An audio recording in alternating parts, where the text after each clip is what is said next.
Bom dia, aqui é o professor Marcos Paulo de novo, e agora nós vamos resolver os exercícios que nós havíamos combinado de fazer na última aula. Esses exercícios são referentes aos módulos 9, 10 e 11, tá? Então vamos lá.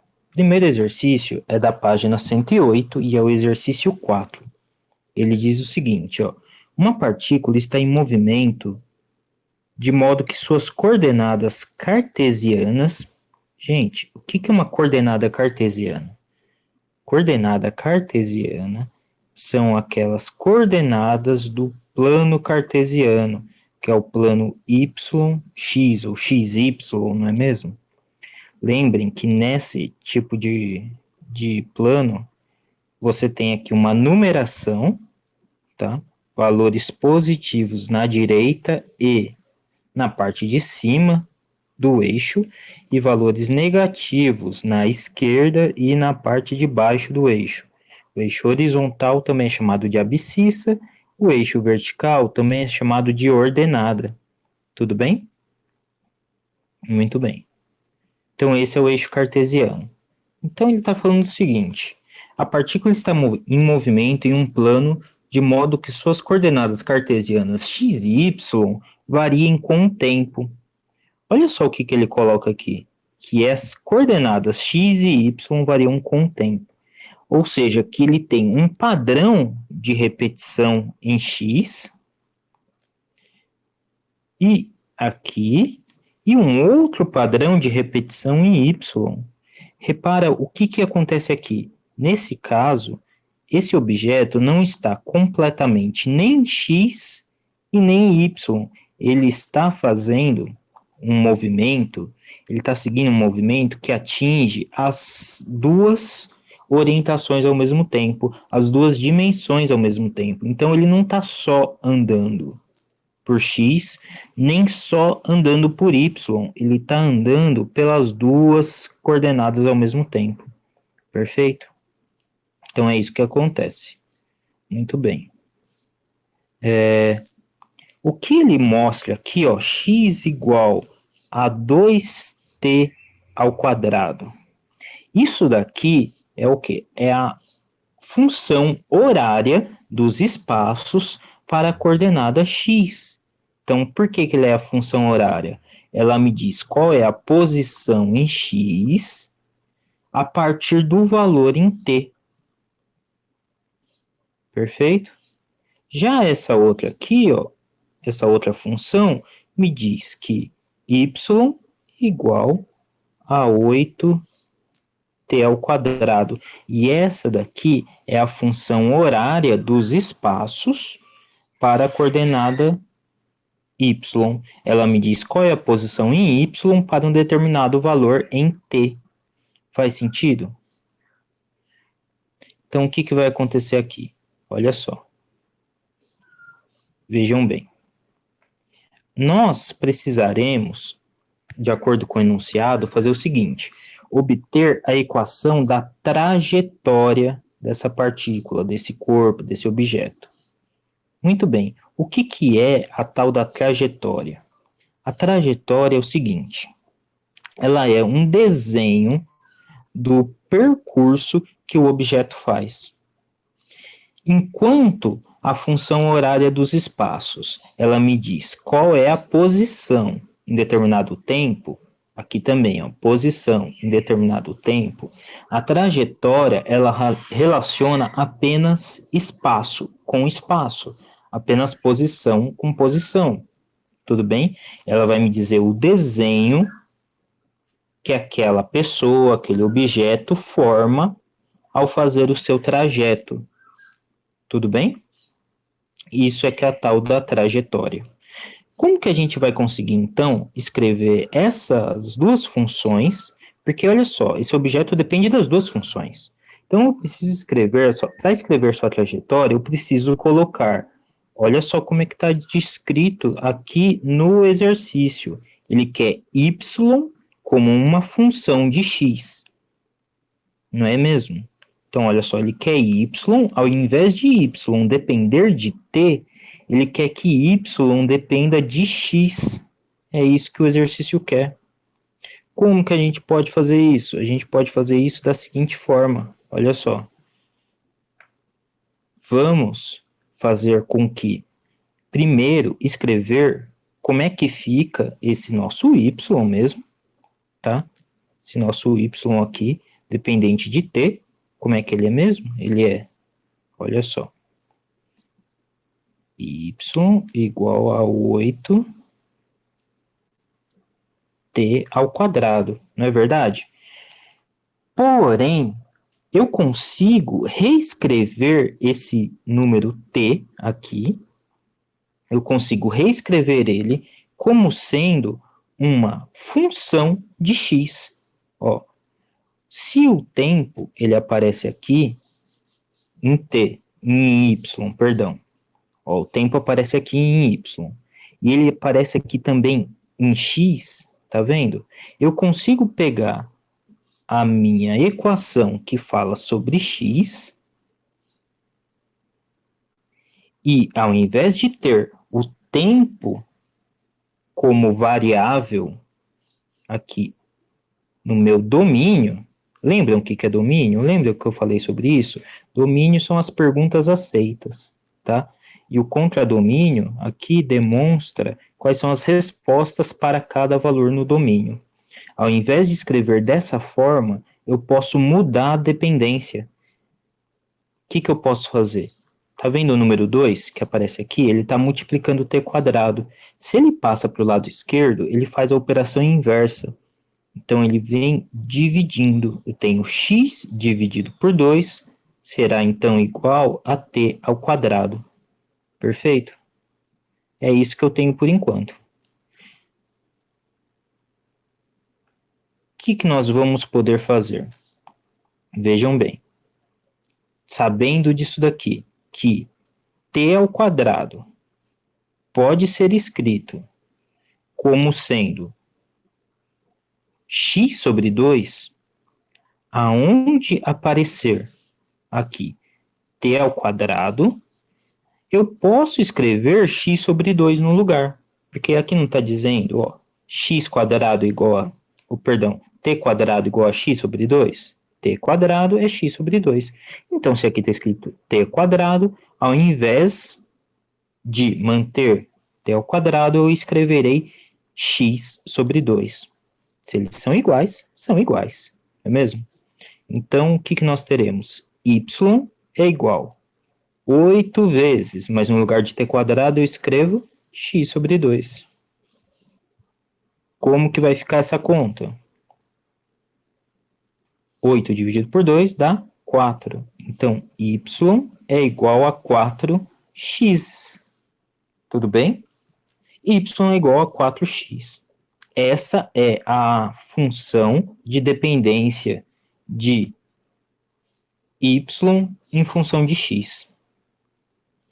Só que o que ele quer é, bom, basicamente pelo menos no item A, qual é a equação dessa trajetória, ou seja, quais são os espaços percorridos por essa partícula. E é esse valor aqui, ó, y igual a 4x, essa é a fórmula. Na parte seguinte, ele faz a seguinte pergunta: especificar, justificando, qual é o formato dessa trajetória.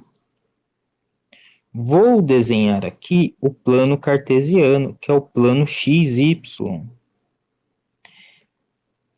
Essa função que nós obtivemos aqui, ó, essa função que é y igual a 4x, é uma função que a gente chama de linear. Tudo bem?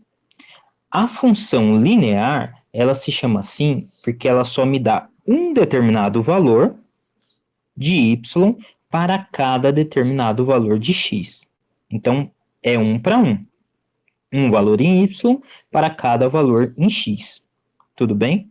As funções lineares, elas têm como característica terem um gráfico que é tem um formato retilíneo. Retilíneo significa reta. Tudo bem? O que acontece nesse exercício aqui? Olha só, para cada valor de x, quando eu multiplico ele por 4, me dá o respectivo valor em y. Para cada x, eu só vou ter uma opção para y, mas como que vai ficar o número?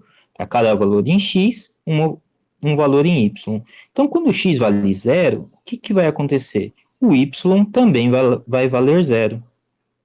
Então, quando o x vale zero, o y vale zero. Está aqui, ó, no centro.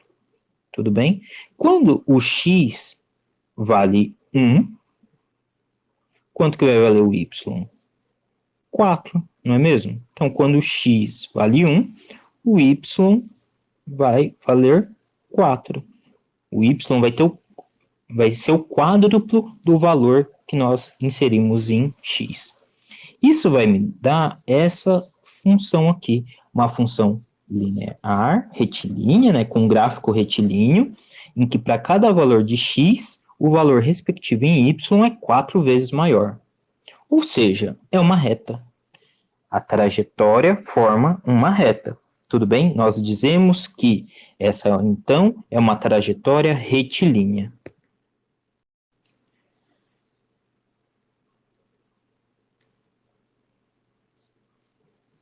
Aqui está o resumo do exercício. Vou colocar ele aqui no cantinho, para se você quiser assistir, ver depois, conferir, você pode conferir, tudo bem?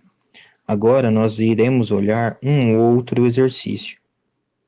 Muito bem. Esse exercício aqui, ele está na página 112 e é o exercício número 4. Vamos ver, vamos ler sobre ele. Só um momento. Muito bem. Olha só o que ele fala. Um carro desenvolve em uma trajetória reta, lembrem, trajetória relaciona espaço com espaço. Então, essa trajetória, que é reta, a gente pode chamar também de retilínea, né? Bom, ele desenvolve em uma trajetória reta a seguinte função horária dos espaços. Ele diz que o espaço é igual a 200 subtraído de 50 vezes o tempo que ele está correndo. Então, se ele correr por 1 segundo, 50 vezes 1. Por 2 segundos, 50 vezes 2. E assim vai. Ele pergunta o quê no exercício? Ele pergunta o seguinte. O ponto zero representa a origem dos espaços. O que é essa origem dos espaços? É o ponto no meu mapa de espaços onde eu começo a contagem das distâncias. Tudo bem? Então, essa é a minha origem dos espaços. Muito bem. O que ele diz é o seguinte, qual é a posição do carro no instante t igual a 1 hora? Como que a gente faz isso? Lembrando de novo, o que é essa nossa função horária? Ela me diz qual é a posição em determinado tempo. Então, se eu quero saber o valor de S para t igual a 1, se essa minha função é 200 menos 50 vezes t, será, então, a minha resposta igual a 200 menos 50 vezes 1. 50 vezes 1 é 50, não é mesmo? Qualquer número multiplicado por 1 é ele mesmo. 200 menos 50 dá quanto? 150. Perfeito? Mas é 150 o quê? Ele diz no enunciado o seguinte, que S é dado em quilômetros, vocês estão vendo aí? S é dado em quilômetros e o tempo é dado em horas. Se isso daqui, então, é S, a unidade desse negócio aqui é quilômetro. Então, a posição do carro no instante t igual a 1 hora é 150 quilômetros. Se vocês olharem aqui, ele coloca uma como é que chama? Uma régua aqui, não é mesmo? E onde que o carro está depois de 1 hora? Está aqui, ó, nesse ponto Q. Perfeito? E está resolvido o exercício, o item A do exercício. Perfeito? Muito bem. Agora nós iremos resolver a parte B. A parte B, o que ela nos dirá? Vamos ver.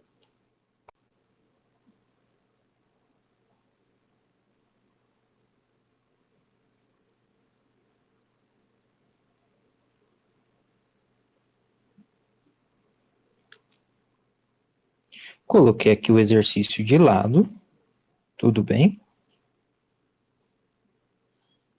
E agora, nós vamos resolver o item B.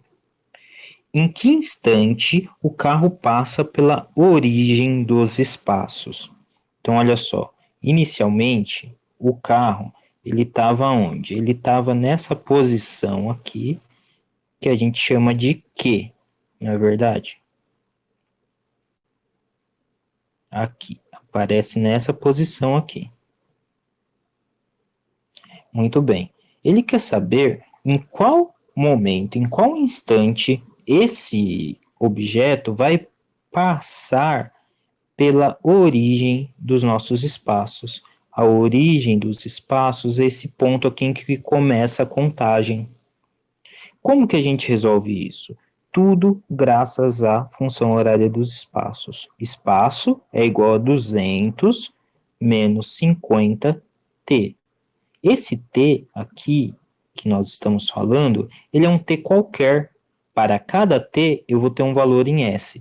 E da mesma forma, esse s é um s qualquer. Para cada s, vou ter um valor específico em t. Tudo bem?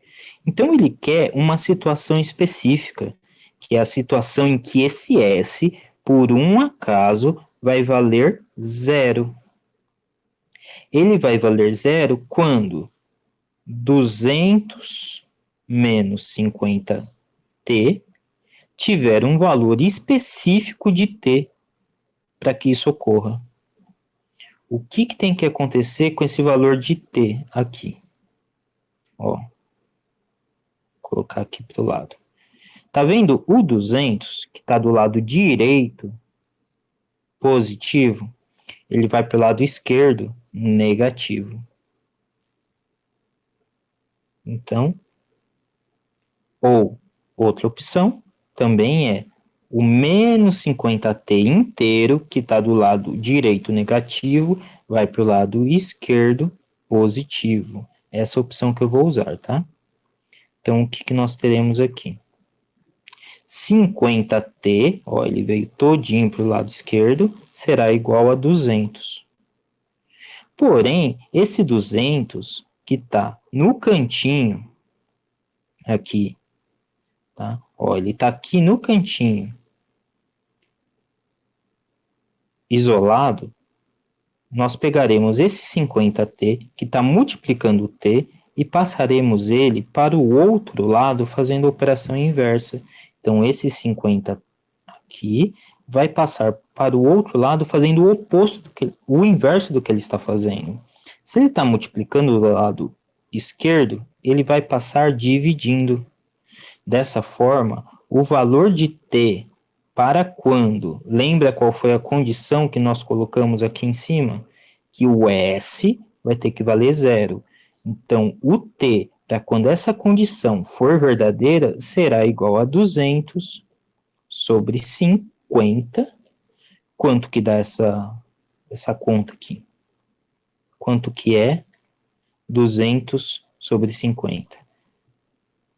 T será igual a 4. Mas 4 o quê?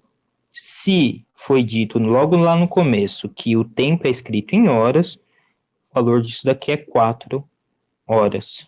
Tudo bem? Uma coisa que fica implícita aqui nesse exercício é que esse objeto ele está andando para trás, não é mesmo? Olha só o que aconteceu. Inicialmente, ele estava em qual posição? Pelo menos no item A. A gente mediu ele nessa posição, posição Q. Posterior a isso, nós medimos ele na posição 0. A posição Q tem um valor maior do que a posição 0. Esse objeto, então, esse carro, ou seja lá o que for, eu já esqueci o que é, ele está indo para trás. A velocidade dele é um vetor que tem valor negativo, tem sentido negativo. Tudo bem? Depois nós voltamos com os outros exercícios. Eu vou só limpar a lousa aqui. Tchau, tchau.